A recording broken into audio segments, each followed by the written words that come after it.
Bonjour, donc je suis Philippe Bernachon, troisième génération de chocolatier à Lyon. Et donc je vais vous présenter un petit peu la chocolaterie. Donc ici on est dans une pièce qu'on appelle la salle des machines. Donc la salle des machines, c'est une pièce où on va donc transformer le cacao en chocolat. Donc la particularité de la maison, c'est qu'on va travailler avec 10 sortes de cacao différents, provenances différentes, donc beaucoup d'Amérique centrale, avec le Venezuela, le Mexique, la Colombie, le Brésil. Après on va avoir des fèves un petit peu de Madagascar, un petit peu de Java, donc on va voir pas mal voyager. Et la première opération qu'on effectue quand on reçoit ces sacs de fèves, ça va être de trier les fèves à la main pour enlever toutes les impuretés qu'on va avoir dans ces fèves. Ensuite, on va faire 2 petits seaux pour la torréfaction. On va passer ces fèves dans cette machine. C'est un torréfacteur. Donc le torréfacteur va cuire les fèves, enlever l'humidité des fèves, mais ne va pas griller les fèves par rapport au café qui lui va être grillé.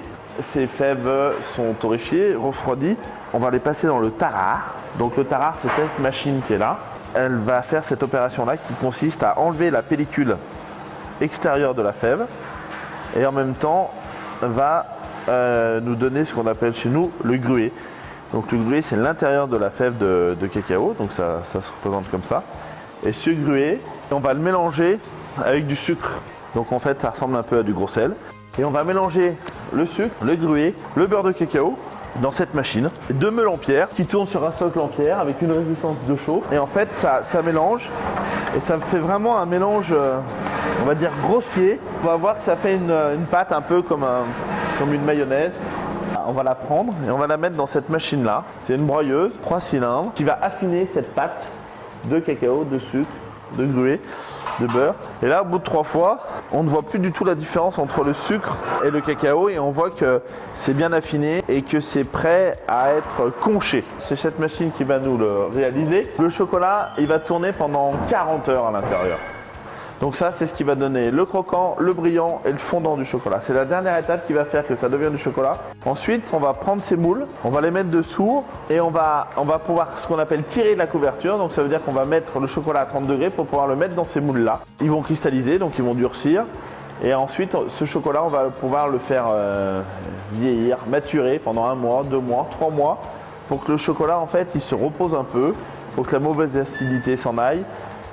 Et ça, c'est important de le faire pour que le chocolat vienne vraiment à son point de maturation. Et ensuite, on va le reprendre et on va le faire refondre dans les étuves là-bas et on va aller voir ça en chocolaterie. Donc là, on est en chocolaterie et ces grosses tablettes, donc voilà, sont restées tranquilles pendant 2-3 mois. Et on va donc s'en servir et on va les mettre dans les étuves pour les faire fondre. Donc là, voilà, on est à 50 degrés. On les fait fondre et après, on va les mettre dans ces machines pour les mettre à température. On est en train de faire du petit moulage de Pâques. Donc on met une première couche. L'extérieur des petits poussins est terminé. Et on va pouvoir le garnir de pralinés noisettes. Anne-Valérie, elle est en train de faire le moulage. Donc le moulage, par exemple, des cocottes. L'important, c'est que le chocolat, il y en ait de partout sur le moule. Et comme il y a plein de petits détails, on est obligé de faire une première couche au pinceau. Et une fois qu'elle en a mis de partout, ensuite, elle va reprendre son moule une deuxième fois pour pouvoir le garnir complètement. Et en fait, elle fait ça pour vraiment mettre une certaine épaisseur sur son chocolat. Nous, on est vraiment sur des thèmes très traditionnels et voilà, les gens à Pâques, ils viennent chez nous pour chercher les œufs, les cocottes, les poules, les poussins.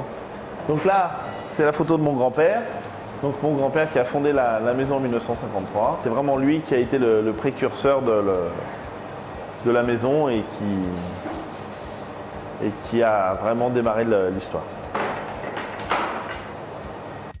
Donc ici, on arrive à la boutique où on va avoir toute la pâtisserie qui est présentée et tous les différents chocolats. Donc là, on va voir tout l'assortiment de bonbons chocolat. Il va y avoir pas mal de pralinés, il y a des bonbons liqueurs, il y a de la pâte d'amande, il y a des truffes, il y a des palais d'or. Et on va avoir une gamme qui est très classique, mais qui est quand même très large, où aussi on va avoir les différentes petites douceurs.